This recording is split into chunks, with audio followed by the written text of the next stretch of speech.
Último día de la cumbre de líderes del G20 en Bali, con una intención de paz bastante clara. Es más, estamos viendo claramente cómo se está suavizando el tono en muchos aspectos y cómo se ha intentado instaurar una calma prácticamente inmediata después del misil en Polonia. En su declaración conjunta, la mayoría de líderes del G20, la mayoría, insistimos, ha condenado la guerra en Ucrania y ha rechazado el uso o la amenaza de armas nucleares. Y aunque no dice esta declaración la guerra de Rusia en Ucrania, incluir el término guerra ya de por sí supone una declaración de intenciones retórica hacia Rusia, que defiende el conflicto como una operación militar especial y se niega al uso de la palabra que empieza por G.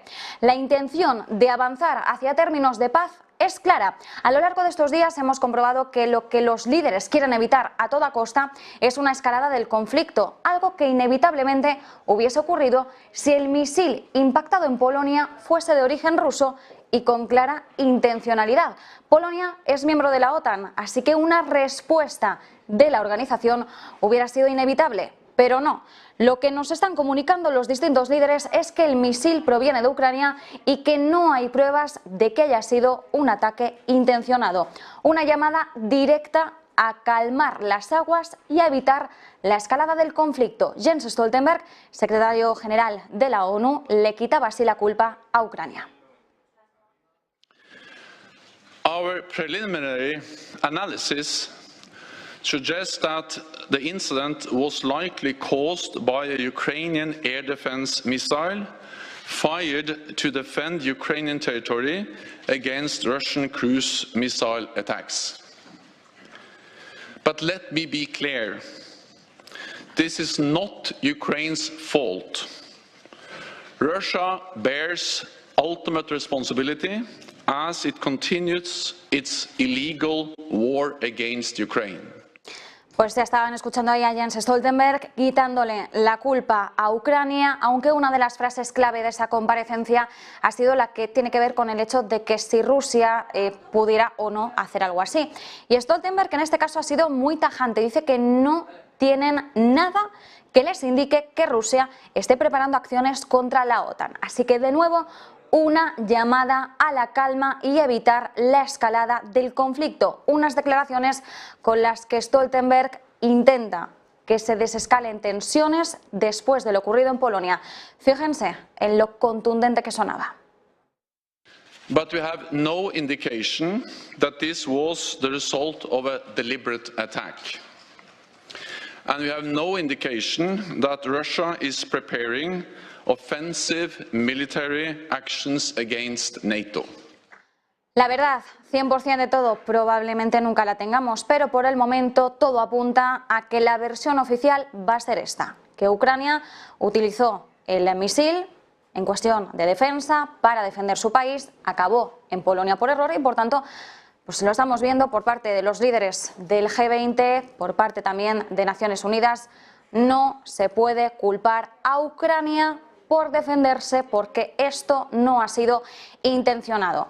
Ojo, esto podría propiciar además también el escenario ideal para apremiar, a conversar, a firmar la paz y evitar más sustos. Parece que Estados Unidos y Europa quieren acelerar este proceso tanto como sea posible. Una de las preguntas, ¿gustará a Ucrania? ¿Gustarán los términos en los que pueda firmar esa paz? Bueno, eso ya es otro cantar. Macron, en su papel habitual, hoy ha hablado en el G20, allí en Bali, y sí ha sido más contundente hacia Rusia. Dice que el G20 no cambia la gravedad de los actos realizados por Rusia y que confía en que Francia va a ser útil para discutir esa paz y que va a hacer lo que sea para ayudar a que Ucrania resista. Sin embargo, parece que la intención es que Rusia no tenga que resistir por mucho más tiempo, porque como estamos viendo, la intención es que se pueda firmar pronto una paz.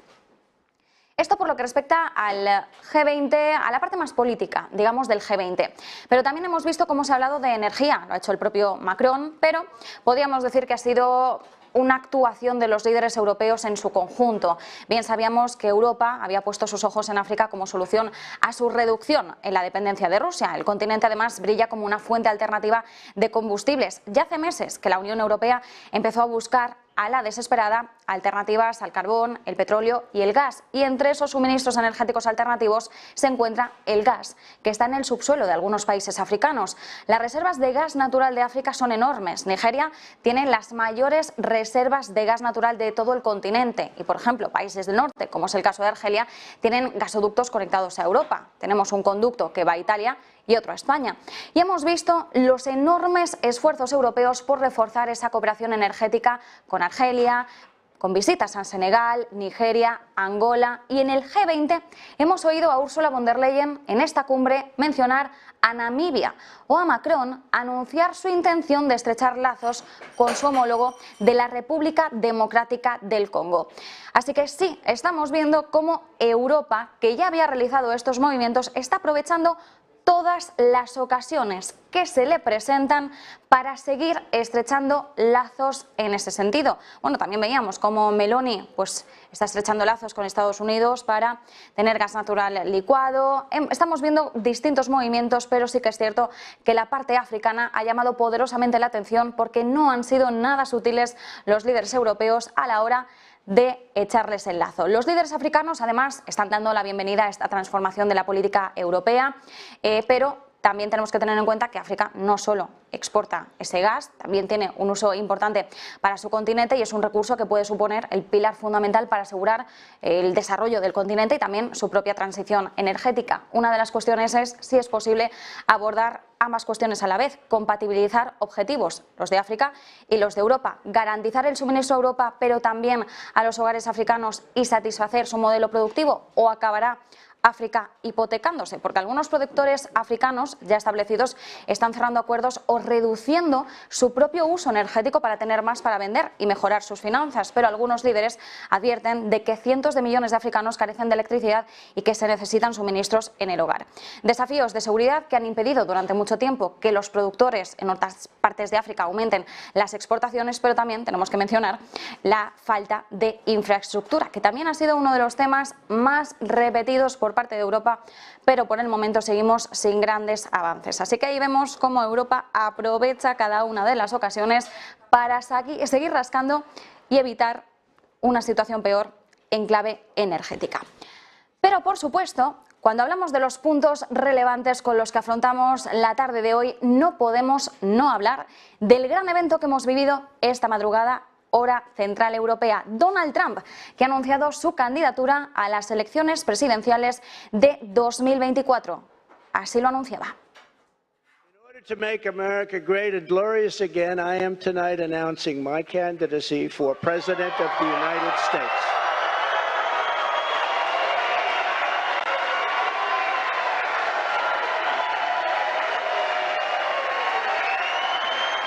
Y ahí tenemos la clave del MAGA, del Make America Great Again, su eslogan cuando fue presidente de Estados Unidos y el eslogan que sigue manteniendo como marca de la casa de cara a la carrera hacia la Casa Blanca en 2024. Además, relevante, Donald Trump hizo este anuncio en Florida, estado en el que ganó Ron DeSantis, una semana después de unas elecciones en las que, como estamos viendo, los republicanos no han logrado ganar tantos escaños como se esperaba en un principio. Dice Donald Trump que hace 2 años Estados Unidos era una gran nación y que pronto volverá a ser una gran nación. Y además ha aprovechado para citar algunos de los puntos ahora mismo que no están precisamente funcionando en la que es la principal economía del mundo. Ha citado la inflación y ha hablado de Estados Unidos como un país que está en estado decadente. Escuchamos. Under our leadership, we were a great and glorious nation, something you haven't heard for quite a long period of time. We were a strong nation, and importantly, we were a free nation. But now we are a nation in decline. We are a failing nation. For millions of Americans, the past 2 years under Joe Biden have been a time of pain, hardship, anxiety, and despair. As we speak, inflation is the highest in over 50 years. Gas prices have reached the highest levels in history and expect them to go much higher now that the Strategic National Reserves, which I filled up, have been virtually drained in order to keep gasoline prices lower just prior to the election. Joe Biden has intentionally surrendered our energy independence. There is no longer even a thought of dominance, and we are now begging for energy help from foreign nations, many of whom find us detestable. Our southern border has been erased, and our country is being invaded by millions and millions of unknown people, many of whom are entering for a very bad and sinister reason. And you know what that reason is. We will be paying a big price for this invasion into our country for years to come. Hundreds of thousands of pounds of deadly drugs, including very lethal fentanyl, are flooding across the now open and totally porous southern border. The blood-soaked streets of our once great cities are cesspools of violent crimes, which are being watched all over the world as leadership of other countries explain that this is what America and democracy is really all about. How sad. Bueno, pues ahí decía, ¿no? Tenemos un largo camino por recorrer de todas formas. Antes de que Donald Trump sea seleccionado formalmente, esto va a ser en verano de 2024 con las primeras contiendas a nivel estatal que van a ser dentro de más de un año. Así que bueno, el anuncio de Donald Trump pues llega antes de lo habitual. Ha sido Donald Trump muy madrugador, incluso en un país como es Estados Unidos, que es muy conocido por esas casi interminables campañas presidenciales, y además, como bien sabemos, Donald Trump va a seguir disuadiendo a otros posibles candidatos al frente del Partido Republicano, como es el mencionado ya Ron DeSantis, el gobernador de Florida, o el propio ex vicepresidente durante la gestión de la administración Trump, Mike Pence. Veremos cómo sigue todo esto, pero por el momento ya tenemos a Donald Trump con un mensaje claro, repitiendo eslogan, porque, oye, lo que ha funcionado una vez, pues ¿por qué no va a funcionar dos? Aunque ya vimos cómo la contienda frente a Joe Biden en las últimas elecciones, ahí coge un poco el eslogan. Veremos qué es lo que ocurre, y mientras tanto, ya que estamos en Estados Unidos, tenemos que hablar también de su sector tecnológico. ¿Qué es lo que está pasando en estos momentos? Google tiene demasiados empleados. Así se lo ha comunicado uno de los inversores de Alphabet a su consejero delegado, a Sundar Pichai. ¿Se avecinan más despidos entre las grandes tecnológicas? Esa es una de las preguntas que nos estamos haciendo en estos momentos. Twitter, Meta y Amazon ya han despedido a más de 24.000 personas en apenas 2 semanas. Hablamos de 34.000 en total si añadimos otras muchas tecnológicas, como ven en el siguiente gráfico. Estamos viendo también, aparte de las mencionadas, Salesforce, Stripe, Redfin, Lyft. Entre todas ellas suman 34.000 despidos, dejando a Twitter a un lado, porque podríamos coger su caso aparte después de la compra de Elon Musk. En el caso de Meta y Amazon sí que es cierto que vemos que confluyen una serie de factores comunes. Vemos cómo los patrones de consumo están volviendo a niveles previos a la pandemia y que la inflación está golpeando los ingresos de publicidad digital y, por supuesto, la capacidad de gasto en general de los consumidores, no solo de los anunciantes. En definitiva, el sector tecnológico no va a crecer tanto como lo esperado, y las fuertes inversiones que se hicieron en aquel momento de auge de la pandemia ahora son insostenibles. Y en este contexto, el inversor activista de Alphabet, hablamos de TCI Fund, por las siglas en inglés, Fund Management, le ha enviado una carta que vamos a ver a continuación a Sundar Pichai. Y en ella, es una carta más extensa, que hemos cogido solo las partes más relevantes, pero en ella le traslada sus preocupaciones al CEO de Google. Le dice que la base de costes de Alphabet es demasiado elevada y que su gestión debe pasar a la acción de una forma agresiva. Dice que hay demasiados empleados y que el coste por cada uno de ellos es demasiado alto, y está de acuerdo en el objetivo que ya anunció Google de ser un 20% más eficiente. Menciona los despidos de Meta, de Amazon, de Microsoft, de Salesforce, pero claro, también en esa carta se añaden una serie de gráficos de estadísticas que son muy interesantes. En el gráfico que vemos a continuación podemos ver cómo la plantilla de Alphabet ha crecido un 20% al año desde 2017. Ha doblado su fuerza laboral desde esa fecha. Y aquí el activista inversor insiste en que esto es excesivo. En la carta, TCI señala que Google vivió un periodo elevado de crecimiento entre 2017 y 2021, en el que los ingresos anuales crecieron por encima del 20%. En ese momento no era necesaria una disciplina de costes. La compañía estaba viviendo un momento de auge con crecimiento de ingresos, pero ahora sí es necesaria esa disciplina de costes porque el crecimiento de ingresos se está ralentizando. Así que el inversor insiste en que un coste por encima de los ingresos es una clara señal de una disciplina muy pobre. Dice TCI que ha mantenido conversaciones con antiguos ejecutivos de Alphabet que le aseguran que el negocio podría operar de forma más eficaz con muchos menos empleados. Dice que es un secreto muy mal guardado, lo que diríamos en español un secreto a voces, que empresas como Google, Meta, Twitter o Uber, y las cita, pueden conseguir niveles similares de ingresos, pero con mucha menos gente. Y es que, ojo, a lo que paga Alphabet a sus empleados, porque en este gráfico que vamos a ver se ve perfectamente la diferencia salarial entre Alphabet y Microsoft, pero también entre Alphabet y el conjunto del sector tecnológico. Alphabet paga uno de los salarios más altos de Silicon Valley. El salario medio supera los $295.000, son los datos de 2021. Es un 67% más de lo que paga Microsoft de media y un 53% más respecto a lo que pagan las 20 mayores compañías tecnológicas en Estados Unidos. Insiste el inversor activista en que no hay justificación posible para sostener lo que llama una disparidad. Este inversor posee más de 68 millones de acciones de Alphabet, que están valoradas en más de 6.000 millones de dólares. Estamos hablando de una porción del 1% aproximadamente del total de acciones en circulación de la compañía. Tenemos que recordar que los inversores activistas suelen tener una mayor actividad e implicación en las decisiones de la compañía. Son inversores que aspiran a tener voz y voto en la gestión empresarial. De todas formas, sí que es cierto que en Estados Unidos se suele hablar de una participación considerable por encima del 5%.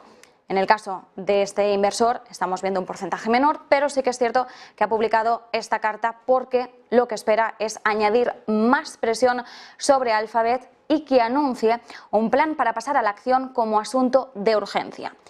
¿Veremos más despidos? ¿Y qué impacto van a tener estos despidos sobre el mercado laboral de Estados Unidos? Bien, pues este gráfico es muy interesante porque nos muestra que el total de la fuerza laboral del sector tecnológico en Estados Unidos no llega al 3% de la fuerza laboral de todo el país. Así que estos despidos, si lo ponemos en contexto, no tienen realmente, vistos en perspectiva, un gran impacto sobre el mercado laboral estadounidense. Por supuesto, son cifras abultadas, hablamos de 34.000 despidos y de que podrían aumentar, pero en el cómputo global el impacto es mucho más suave de lo que podríamos pensar en un primer momento. ¿Y qué es lo que ocurre? ¿Hay alguna relación directa entre estos despidos tecnológicos que pueden llegar a ser muy abultados en algunos momentos con recesiones económicas? Bien, pues este gráfico que vamos a ver a continuación también es muy interesante. Vamos a verlo ahora porque, como ven, en la línea azul más oscura vemos los picos en los que ha habido despidos en el sector tecnológico, y las franjas en gris vemos cómo son precisamente aquellos momentos en los que hemos visto pues un deterioro más acentuado del mercado laboral, en el que hemos podido ver una desaceleración clara en el mercado laboral estadounidense. Bien, pues en este caso sí que es cierto que esos picos han coincidido con épocas de recesión económica, vemos esas franjas grises, pero hay otros muchos picos que se han producido en el sector tecnológico en los que realmente no hemos visto que coincidan con picos más generalizados de resentimiento en el mercado laboral o momentos de recesión. Así que estos despidos no pueden considerarse como un indicador adelantado de recesión, aunque sean significativos. Y esas son las claves con las que arrancamos hoy Rolling Stocks.